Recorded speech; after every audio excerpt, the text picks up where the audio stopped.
Queridos pais do Senhor,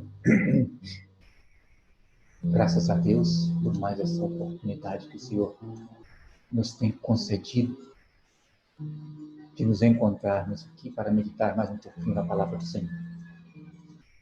Nós vamos estar meditando num texto muito importante para nós.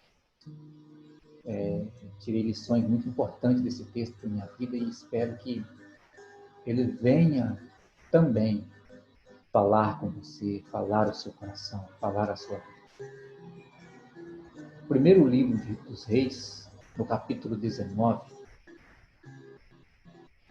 a partir do versículo 9, e ali entrou numa caverna onde passou a noite.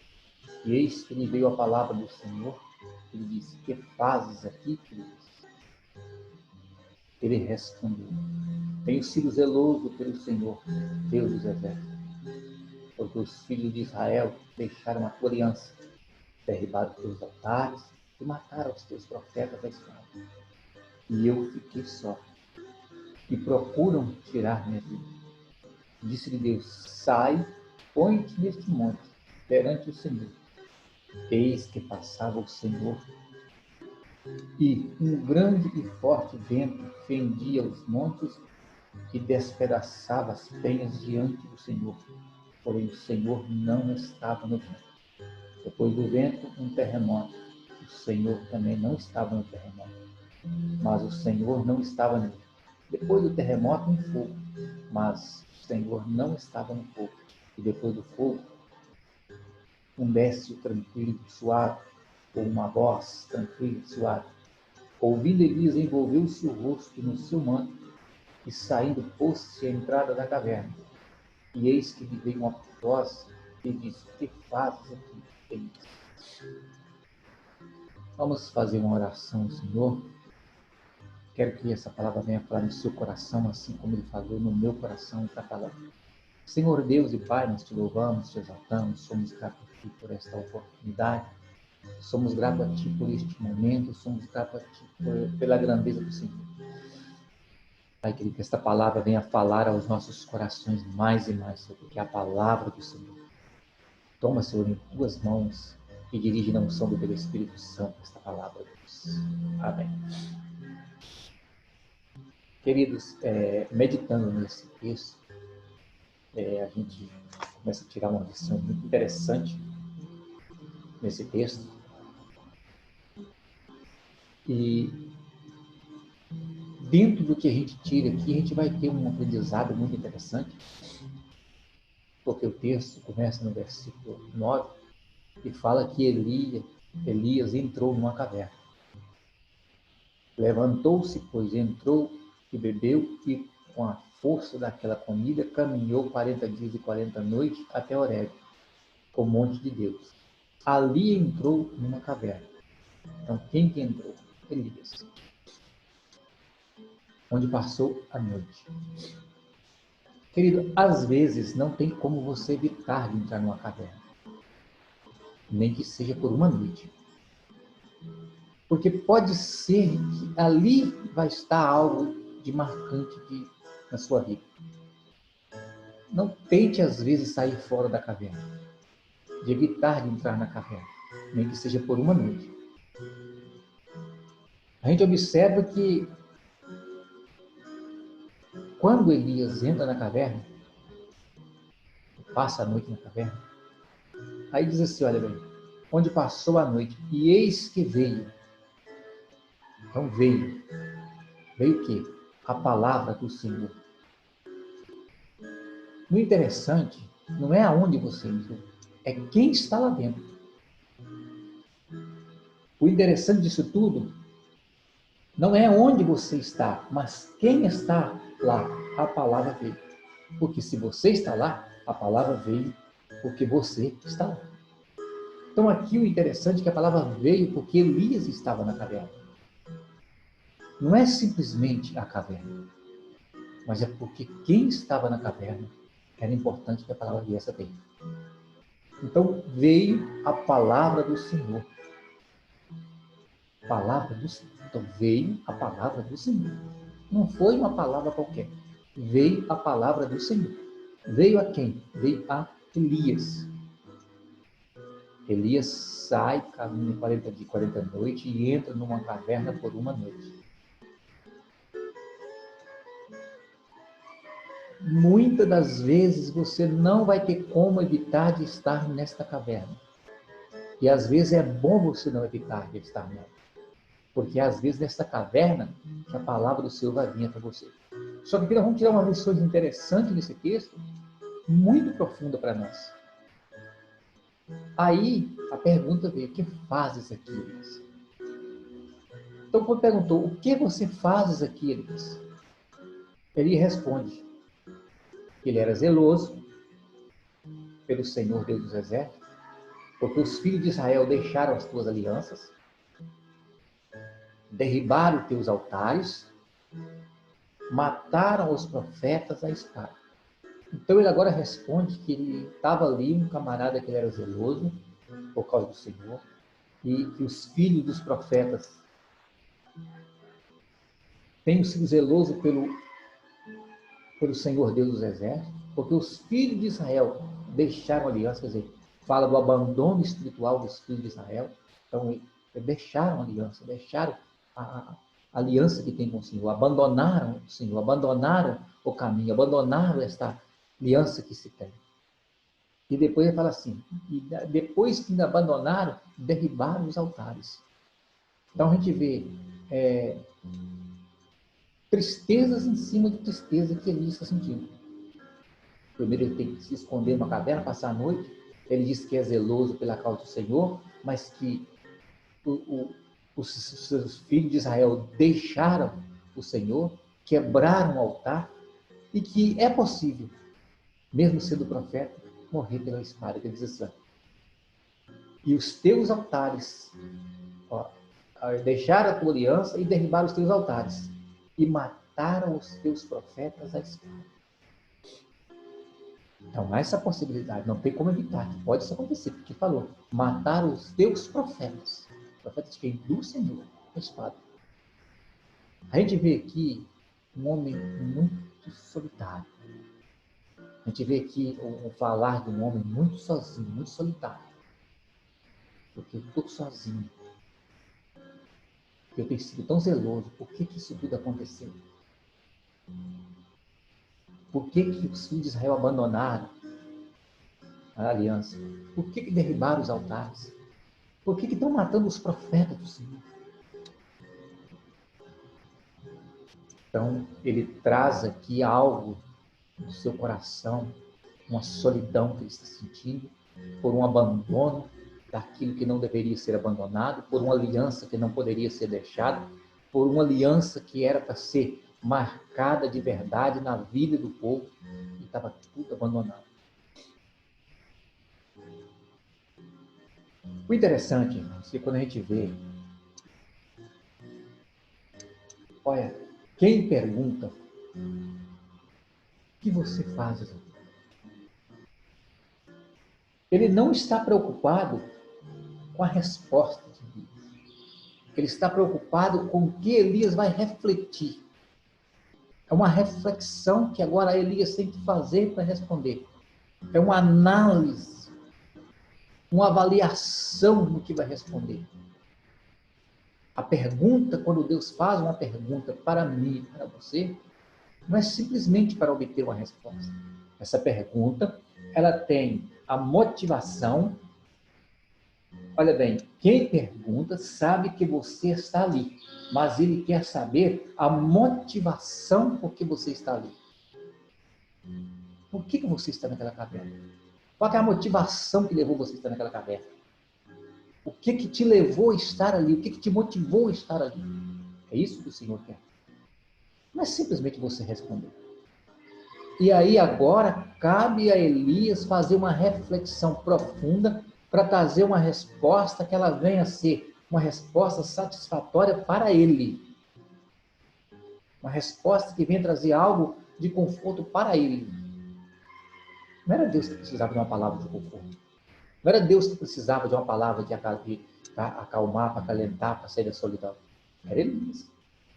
Só que Deus faz o que fazes aí. Aí vem aquela hora de você refletir, fazer uma avaliação de o que é que te levou a você estar ali. Às vezes você está passando por uma situação, às vezes você está em algum lugar, e às vezes vem a pergunta do Senhor, e você não parou para analisar, o Senhor está querendo que você faça uma reflexão, o que te levou você, qual a motivação que levou você a estar ali. O que motivou você a estar naquele lugar, naquela situação, naquela causa, naquele problema. É isso que o Senhor quer ouvir. Para isso, eu preciso de fazer uma análise, uma reflexão, para ver o que eu vou responder com precisão naquilo que está comigo. Toda resposta que eu dou a uma pergunta que Deus me faz, vai me conduzir a uma reflexão profunda naquilo que eu preciso. Toda resposta que eu der para o Senhor vai me conduzir desta forma. Vai me conduzir numa reflexão profunda para me responder com aquilo que eu preciso. Não é só responder. Fugir. Eu estou escondido. Não é isso que Deus quer. O que te levou você estar aí? Ele fala assim, estou zeloso. Fala dos exércitos do Senhor.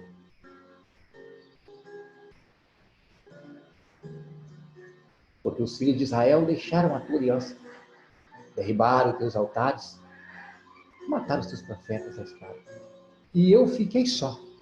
Olha a solidão do camarada. E eu fiquei só. E proponho tirar minha vida. Qual a motivação de estar ali? Ele está querendo, não é simplesmente esconder, é escapar da morte. Porque há uma série de coisas que estão ali que ele se sente numa solidão só. Deixado, abandonado. Pelo um povo que ele tentou clarear, tentou mostrar, tentou ensinar a palavra do Senhor, que o Senhor mandou que falasse da melhor forma possível para esse povo não ficar da maneira que estão ali. Mas não adiantou. Aí vem uma resposta. Olha bem, versículo 11. Sai e põe-te neste monte perante o Senhor. Sai, e põe neste monte perante o Senhor. E eis que passava o Senhor, e um grande e forte vento fendia os montes e despedaçava a penha diante do Senhor. Passava o Senhor. Passou um grande e forte vento, despedaçando tudo.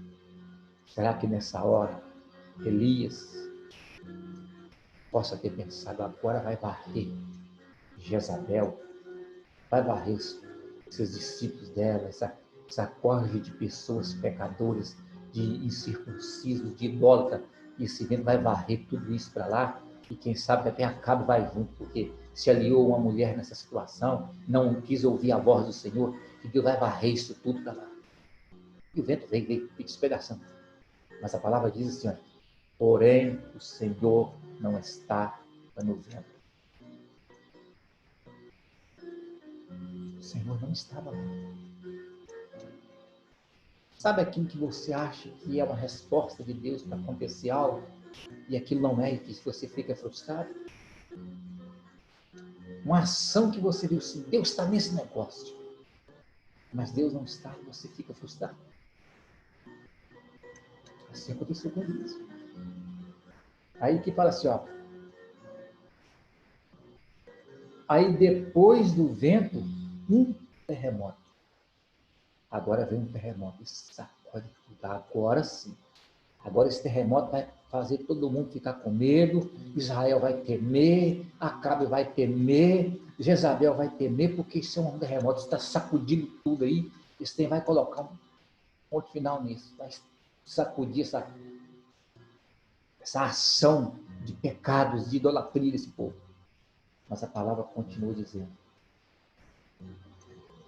o Senhor não estava no terremoto. Veio um forte vento, que veio distorcendo tudo, quebrando.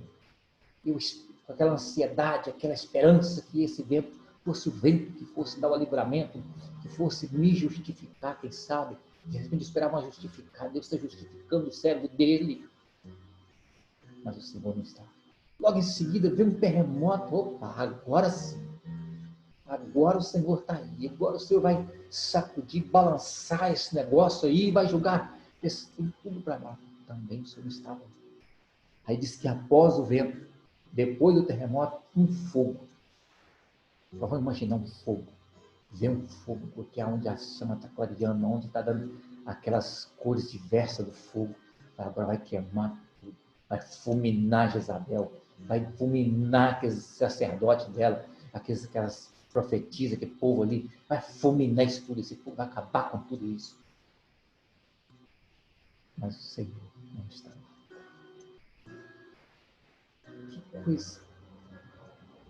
Que coisa, que lição isso aqui traz para a gente, irmãos. Que lição isso aqui traz para a gente. Aquela hora em que você pensa que o Senhor está aqui. Vem terremoto, vem vendaval, vem um fogo, mas o Senhor não está em nenhuma dessas coisas. Sabe o que me chama a atenção?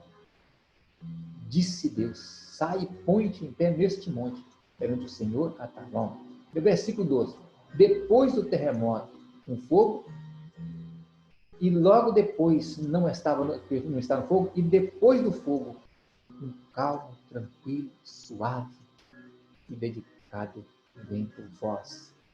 Sim. Agora eu quero que você preste atenção comigo numa coisa aqui interessante. Muito profundo nisso aqui, olha. O homem não tem medo de vendavais. Elias não tem medo dos vendavais. Elias não tem medo do terremoto. Elias não tem medo do fogo. Mas o texto diz que ele temeu aquela voz suave e mansa e dedicada aqui dentro. Olha bem, depois do terremoto, um fogo, mas o Senhor não estava no fogo. E depois do fogo, um cício tranquilo e suave. Vamos fazer uma outra tradução para você ver aqui como é que está falando certinho. Aí a gente observa que Deus opera de uma forma tão magnífica, tão profunda. No versículo 12, diz assim, olha bem. E depois do terremoto, um fogo, porém o Senhor não estava no fogo. E depois do fogo, uma voz calma e baixa. Dedicada, suave. Aí, o que o versículo 13 diz? Ouvindo Elias, envolveu o rosto no seu manto e saindo pôs-se em cada caverna. Aí ele envolveu. O homem não teve medo do terremoto, o homem não teve medo do fogo, o homem não teve medo do vendaval, mas ele teve medo dessa voz. Isso aqui mexeu com ele. Aqui o texto diz que ele escondeu. Ó. Assim foi, quando Elias ouviu isso, que ele envolveu a face com o seu manto e saiu e se pôs de pé à entrada da caverna. E eis que ali veio uma voz e disse, o que fazes aqui? O que tu fazes aqui? Irmãos, muitas das vezes nós perdemos. Nós envolvemos tanto com os barulhos que a gente espera que sejam manifestar de Deus. A gente envolve tanto com aqueles eventos marcantes. E o interessante é que Elias na caverna, Deus traz Elias na caverna para ensinar lições que talvez ele não tinha entendido ainda em todo o seu ministério. Um homem que ora e desce fogo do céu, um homem que a sua palavra dele não chove, enfim, um homem que atravessa o Jordão, que atravessa com a capa, um homem que faz uma série de coisas. Sim, mas ali Deus agora vai falar com Elias de uma forma muito diferente. Deus traz Elias para Elias fazer uma reflexão e responder ao Senhor a sua ansiedade, a sua necessidade, o que ele precisa. E Deus agora vem de uma forma que surpreende Elias. E isso às vezes, ou precisa de acontecer com você e comigo. Mas sabe por que isso às vezes não acontece? Nós somos pessoas servos de Deus, nós somos pessoas de oração, nós somos pessoas que às vezes até jejuamos, contando com a resposta daquela causa e tal, e quando faz esse barulho, fala assim, é agora, é agora. Mas não é então, não é aqui. Mas será que o Senhor não me ouviu? Será que o Senhor não me atendeu? Não, irmãos, eu que fiquei surdo para ouvir a voz de Deus. Eu não prestei atenção no vento suave, na voz delicada e mansa que o Senhor está. Às vezes nós envolvemos com tantas coisas, nós envolvemos com tantos obstáculos da vida, e mesmo no sentido espiritual e tal, etc., mas que deixamos de atentar para ouvir a voz mansa e suave do Senhor. Isso nos traz grandes prejuízos, porque às vezes nós estamos até pensando que o Senhor vai justificar o cérebro dele diante dessas manifestações. Já imaginou um homem que passou a experiência que teve de tocar a capa, passar pelo Jordão, de orar e descer fogo do céu, fazer um desafio, desafiar ali, tudo isso. Mas esse homem estava numa solidão. Esse homem se sentiu amedrontado, solitário. Passa uma noite na caverna. A caverna foi o melhor lugar da vida de Elias. A caverna foi o melhor momento na vida de Elias. Que ali Elias aprendeu coisas que serviu para o resto da vida dele, com certeza. Serviu para muitas coisas do seu ministério, com certeza. Porque foi ali na caverna que ele ouve a voz de Deus de uma maneira diferenciada. Foi naquela caverna que ele aprendeu que nem tudo que parece que é de Deus é de Deus. Foi naquela caverna que ele entendeu que não são essas coisas que sejam marcantes, que chega marcando espaço, marcando lugar. Opa, chegou, marcou, fez. Nem sempre são de Deus. É aquilo às vezes que você nem vê, nem percebe. E Deus está ali. Aquilo é de Deus. Aquilo Deus está operando ali. Olha bem, não é Deus que precisa de uma resposta, mediante a pergunta que me faz. É o que Elias precisa refletir para responder. Não é Deus que precisa dessa resposta. É Elias que precisa de refletir no que ele vai responder. Porque quem está precisando de uma resposta é ele, não é Deus. Quem está precisando de uma resposta é você, não é Deus. E se Deus te perguntar algo, reflita, porque essa reflexão da resposta é que vai valer, é que vai dar diferença. A resposta é que vai fazer diferença. Qual que foi a resposta? No versículo 10. Tem sido zeloso pela causa do Senhor. Mas Israel quebrou aliança, quebraram os altares, estão matando os profetas a fio da espada. Então agora ele traz assim: o que vamos fazer com tudo isso? O povo tem te abandonado, estão destruindo os profetas do Senhor, e eu ainda fiquei só. Esse pensamento, né? Às vezes a gente acha que está sozinho. Se você for ler o contexto, não é o caso aqui, o foco da nossa palavra, da palavra que está no nosso coração. Então, o retrato de um homem solitário. Retrato de um homem na solidão dentro de uma caverna. Mas essa caverna mudou a vida de Elias. Essa noite nesta caverna mudou a vida de Elias. Essa noite nesta caverna trouxe experiência para a vida de Elias. Quando você olha para a palavra de Deus, você vê deserto, você vê uma noite, uma estrela divina pela manhã, um deserto que não é morada, passagem. Agora nós temos uma caverna. Se nós formos olhar, nós vamos ver outras coisas a mais. Nós vamos atentar para esses três. Nós vimos o deserto. Deserto, o povo passou. Ensino, aprendizado, reflexão, refletir. Uma noite que o choro se dura pela noite. Mas amanhã é alegria. Mas é neste choro, é nesta noite que adquirimos as experiências. É nesse deserto que aprendemos lições. É nesse deserto que aprendemos a confiar, aprendemos a crer mais, aprendemos a saber que Deus realmente está conosco, que aonde não tem como fazer nada, porque é um deserto, ele faz. Esse choro não tem como mais ser passado. Ele chega e dá calma. Esta caverna é uma caverna de solidão, mas vai vir o livramento da solidão. É uma noite, é uma noite, mas é uma noite que muda. Uma noite que muda o curso da história da vida de Elias. Olha bem. Então nós já falamos aqui que Elias não tem medo do vento, Elias não tem medo do terremoto, Elias não tem medo do fogo. Mas quando ele ouve aquela voz dedicada, delicada, suave do Senhor, ele cobre o seu rosto, sai para fora, ele temeu.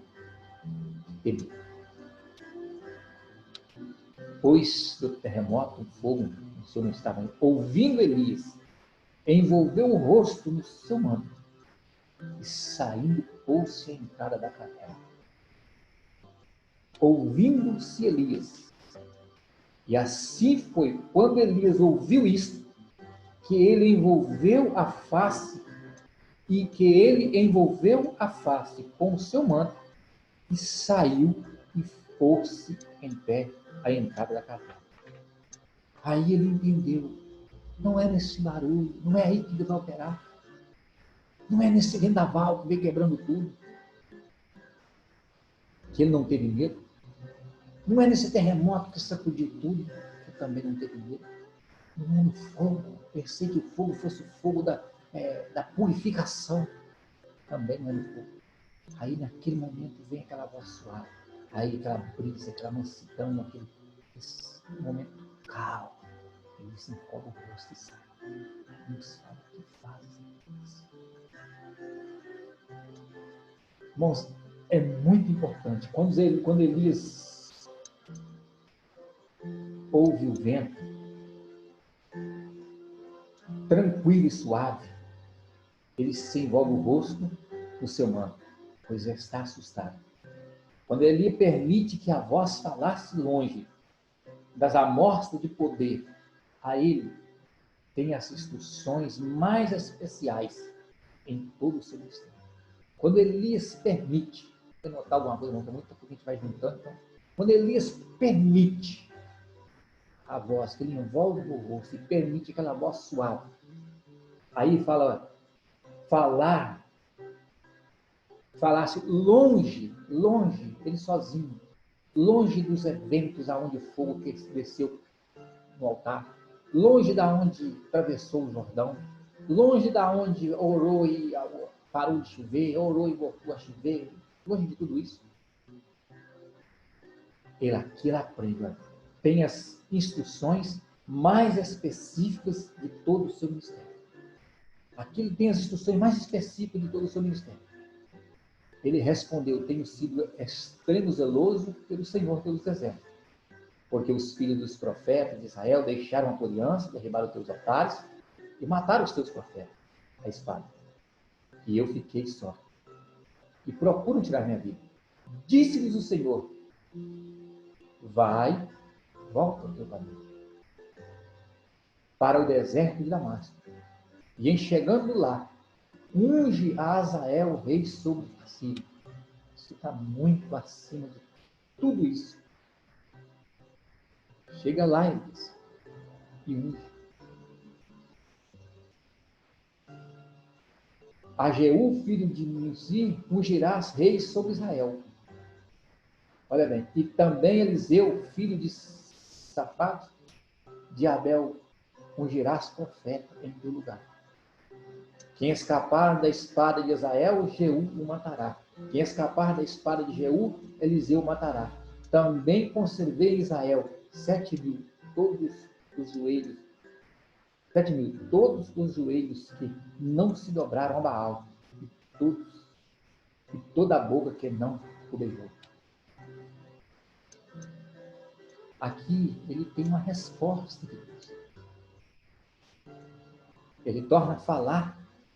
Primeiro ele fala na primeira pergunta, o Senhor torna a perguntar o que faz aquele, quando ele sai ali naquele momento suave, tem sido zeloso, torna a repetir aquilo que falou.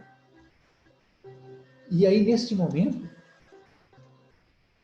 é que a gente tira a lição mais interessante de tudo isso.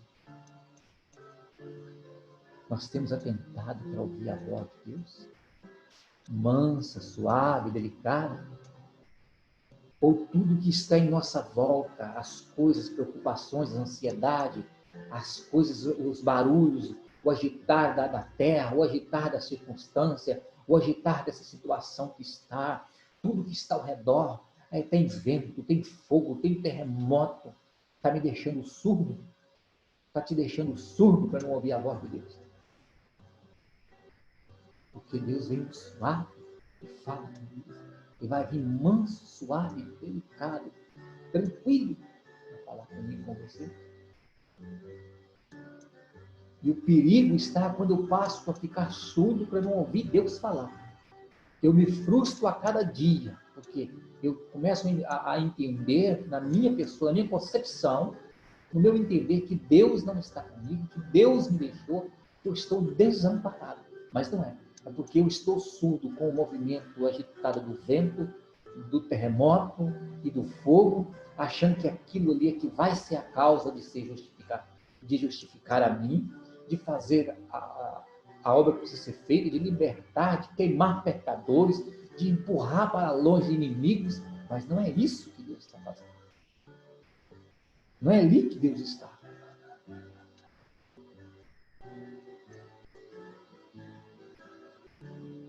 Quantas das vezes nós estamos envolvidos na obra de Deus? Na obra de Deus. Mas não estamos ouvindo a voz de Deus. Estamos surdos para ouvir a voz de Deus, porque nós estamos envolvidos com tantos barulhos que pensamos que é Deus que está nele, e Deus não está, que deixamos de ouvir a voz silenciosa de Deus, a voz suave de Deus. A voz tranquila, meu Deus, não é silenciosa, tranquila, calma. Uma voz calma, tranquila. Sabe aquela hora que você fala assim, Deus está em silêncio, Deus não me responde, parece que Deus nem fala comigo, Deus está no silêncio. Será que é Deus que está no silêncio ou eu que estou surdo? Para ouvir essa voz mansa, tranquila, suave do Senhor. Isso necessita de eu analisar. Necessita de fazer um apanhado. Estamos surdos diante de furacão, do barulho da terra, estamos surdos diante disso.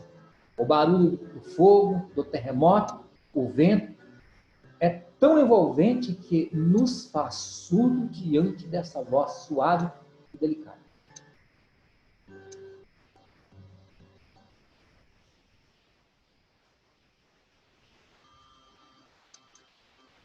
É aí, irmãos, que nós perdemos.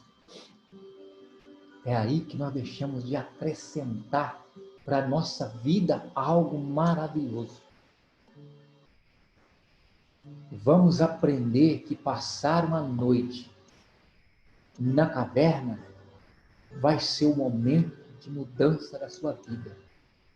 Mas vamos aprender também a deixarmos de ser surdo para ouvir a voz mansa, suave e delicada do Senhor. Porque quando ele entendeu, apesar de ficar temeroso, às vezes nós não tememos essas manifestações que se envolvem ao redor de nós, esse barulho todo, às vezes não tememos a isso, mas nós ficamos tão envolvidos achando que é aqui, e não ouvimos a voz de Deus, não adquirimos a experiência que precisamos, não adquirimos a instrução que necessitamos, porque Elias foi instruído aqui. Nós somos uma geração profética, envolvida com terremotos, fogos e ventos. Porém, quando estávamos manso e delicado, nós somos uma geração profética envolvida com terremotos, fogos e ventos. Quando esta voz mansa e dedicada chega, é provável que teremos muito medo, porque se somos conhecidos como uma geração usada por Deus, mas somos estranhos para a voz suave, delicada, mansa, pois nos ocupamos com os barulhos, terremotos, fogos e vento, ouvimos tudo, menos a voz do Senhor, pois nenhum destes barulhos me instruiu. O terremoto não instruiu Elias, o vento não instruiu Elias, o fogo não instruiu Elias, mas a voz suave instruiu. Só esta voz mansa, suave e delicada, dedicada, tranquila, me instrui. Nosso desafio não é encontrar com terremotos, fogos, ventos, mas com a voz do Senhor. Nosso desafio é encontrar com a voz do Senhor, é ir de encontro a ela, como ele sai envolto e encontra a voz do Senhor. Esse é o meu desafio, esse é o seu desafio, é não encontrar com barulhos, terremotos, ventos e fogo, mas com a voz do Senhor, porque terremotos, ventos e fogo não vai te destruir, mas a voz dedicada, mansa, suave do Senhor, essa tem a maior instrução e faz mudar a nossa vida com experiência que talvez nós nunca vivemos. Isso que o Senhor está falando nesse texto aqui conosco, isso que o Senhor está deixando esse texto aqui para nós, quando nós passamos a ouvir a voz do Senhor, na sua mansidão, na sua delicadeza, na sua suavidade, a instrução é certa, a instrução é verdadeira. Então vamos aprender isso, vamos atentar a entender que terremoto, vento e fogo, o Senhor não está nele, mas na voz mansa e suave. Como geração que nós somos, como geração atual, geração de profeta, nós vamos aprender, geração daqueles que pregam a palavra, geração daqueles que testificam, geração da graça do Senhor, geração do evangelho de transformação. Vamos aprender a ouvir a voz mansa, suave e meiga do Senhor. Essa sim vai instruir você e instruirá. Amém? Que Deus em Cristo abençoe a sua vida, abençoe o seu lar, abençoe a sua família, hoje e sempre. Senhor Deus e Pai, louvo-te e agradeço e bendigo o teu santo nome por esta oportunidade, por este momento maravilhoso, pelo que o Senhor nos concedeu aqui, Pai. Nós somos gratos a Ti por tamanha maravilha, tamanha bênção do Senhor sobre as nossas vidas, Pai. Te louvo, exalto a Ti por tudo. Quero que o Senhor vá de encontro a cada vida, cada lar, cada coração, Pai, através desta palavra, e venha o Senhor falar com essas pessoas, como o Senhor tem falado comigo nesta tarde, Senhor, em nome de Jesus Cristo, o teu amado Filho. Amém e amém. Deus te abençoe.